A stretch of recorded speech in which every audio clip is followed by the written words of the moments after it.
was made here in Baltimore. And then there's another version that's made today, and you'll see how one is made of wood and the other one is made of cardboard and plastic. So you can see kind of how it's changed over 121 years, and again, the Ouija board is 121 years old. So.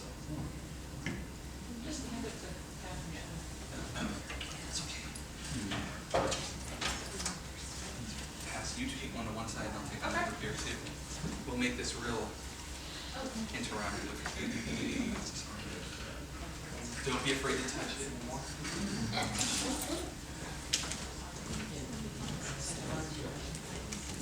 So this is going to be a bit of a kind of Ouija 101, and I'll tell you a little bit about myself. So I started basically collecting in 1993, 1992. Started my first website in 1997, which was kind of showing my collection of Ouija boards.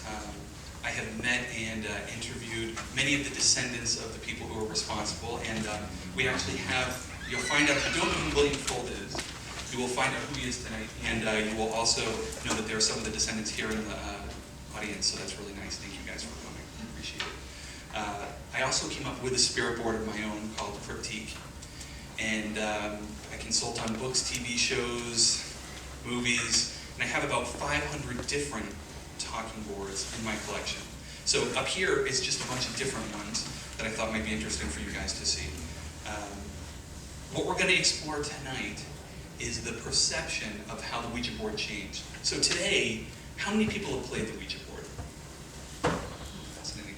Okay, now how many people have had a bad experience with the Ouija board? This is great. How many people would play at any time? Like you'd pick it up tonight, play it if you could. Fantastic. Great, I'd love to see that. One of the major impacts on the Ouija board is the entertainment industry. So a lot of what you think and see and hear about the Ouija board is what you see in the movies. And that's pretty important because how the Ouija board started is not how it's seen today. Like for instance, there's over 131 movies, 66 television episodes, 200 songs, groups, and albums have something to do with the Ouija board.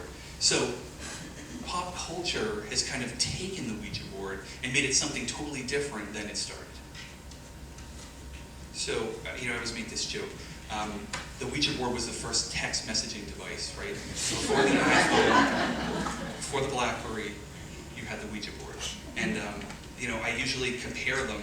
And, so like the BlackBerry and the iPhone, basically like $99, you have to sign a 2-year plan. The Ouija board's fantastic, right? $19.99, unlimited calling plan to the other side, no overages, no roaming.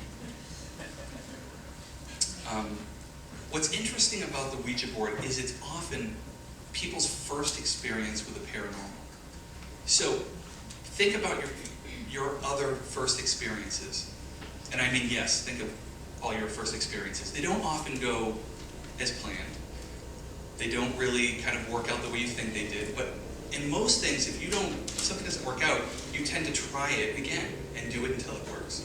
And so with the Ouija board, though, you often have people who use it, and when they have a bad experience, they just kind of throw it out. And I often say to people, it's really interesting, people blame the Ouija board for something bad that happens.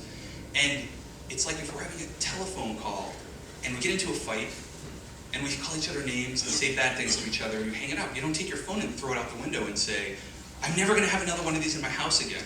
But with the Ouija board, people do. And I think people often forget that what's really happening is whatever you're talking to, whatever you think you're talking to, whatever you are talking to, it's you and that other thing, your subconscious, or a spirit. And people like to, again, put that on the Ouija board.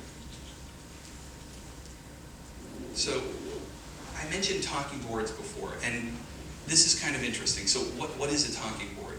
A talking board is the general term for all things, like Ouija board is one of them, spirit boards, witch boards. All of those are different names for the same thing, except Ouija is a trademark. So, like Kleenex, you really mean pass a tissue. Like make a Xerox copy, you really mean make a photocopy. So today, Ouija has gotten so big and so kind of universal that we now use that as the general term. Other terms, like we said, are spirit boards and witch boards. And Mystifying Oracle is the other trademark that they use, so sometimes you will hear that as well. Now, how is Ouija pronounced? So it's really pronounced Ouija or Ouija. It was originally trademarked as Ouija, but people say when you play it, you Ouija. So it just became kind of how they did it. So basically, what does it mean? That's the question everyone asks me. What does Ouija mean? And basically, it doesn't mean anything. The story by the founders were that Elijah Bond and Charles Kenner were playing it with members of their family. They asked it what it wanted to be called, and it's spelled out O-U-I-J-A. And today that's kind of why they use it. William Fuld would later say that it was a combination of the words we and ya put together. But William Fuld was a master marketer, so he would change the stories when they kind of got old and stale. So when he thought there was a better story, he would tell it. So how does the Ouija board work? And I think that's a big question. How many people here believe when you use a Ouija board, you're contacting the other side? That it's their spirits that you can contact. And how many people think it's your subconscious? And how many people think it's just your friend bullshitting you? I think I've seen all three of those things, actually. I think, like everything, nothing works the same for everybody. And those are basically a couple of trains of thoughts on this. It's ideomotor response, or automatism, that your hand wants to move, you want this to work, and when you ask it a question, it starts to answer. And it's basically a trick that your brain is playing on you. That's what psychologists will tell you. Now you'll have spiritualists or people who believe in the paranormal, that it's a demon, it's a spirit, it's something other than yourself. And then you have psychics now who are basically saying that it's actually a form of telepathy, that when you sit down and play it, the Ouija board is opening up this portal that is a connection between the two people. So they're asking you a question about him, and you don't know this answer, but somehow you're getting that from him. So those are basically three trains of thought. Basically, when is the Ouija board popular? Because it's 121 years old. There are a lot of things out there that people use to entertain themselves or talk to spirits that have not lasted. But this has. So this is special, something different about this. Basically, it's cyclical. So times of war and times of economic depression, the Ouija board gets really big. So super popular right now, right? You see a lot of movies, Paranormal Activity, all three, I think. I haven't seen the third one. Has anyone seen the third one here? Well, I guess it didn't do very well. But it's used quite a bit.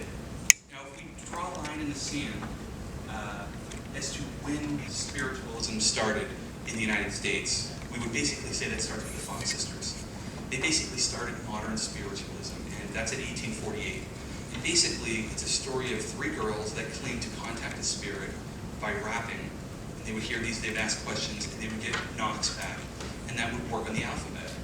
And that started this huge craze. Now, later on, they would recant and say that it was a hoax, but the genie was out of the bottle. And so once that happened, all kinds of things started. Here's an interesting quote that I like to say. This was a book from the 1850s called Table Turning and Table Talking. We like to think of people in the Victorian times as being ignorant and stupid. The truth is, they were just as modernish in their times as we are today. There were people who immediately called the spiritual movement just a crock. This is just what people want to believe. It's not really true, and they just didn't accept it. But you don't have the internet, you don't have your iPhones, there's like a lot of time to kill. So all these things are fun. They're social. And today, if you walked into your friend's house and the whole family was playing the Ouija board, what the hell is happening? Back then, it was just common. You'd probably just jump in and start playing. So this book called Table Turning and Table Knocking, the author said this about this, which I thought was really interesting. We suspect that if the cause of the revolution of the tables were to be closely investigated, it would be found to result in that form of species of electricity of which, though glass is a non-conductor, the glass and the bottle are principal agents. So what does that mean? It means that he's saying that when you do this works a lot better. and this was, again, common right from the beginning.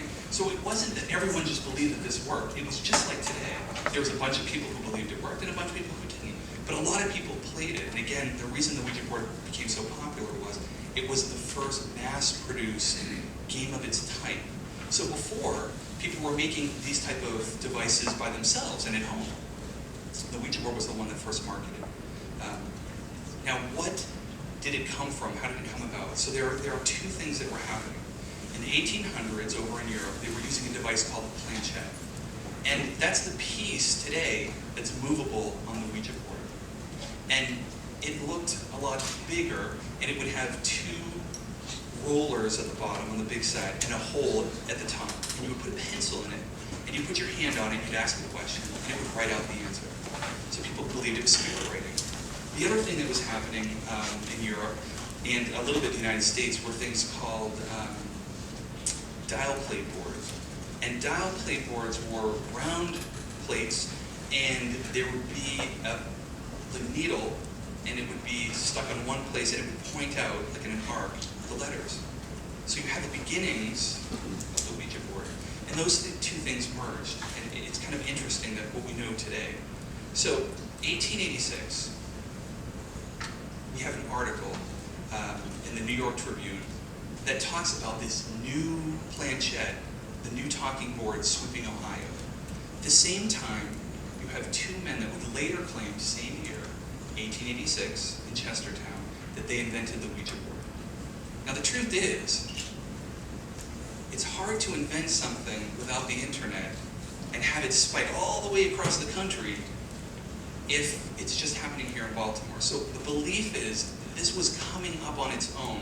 Someone had kind of figured out, you put these dial plate boards with a planchette, the whole town was kind of going crazy over, oh, this is new and neat.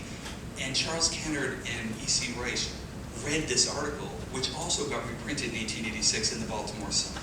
So we think they read it,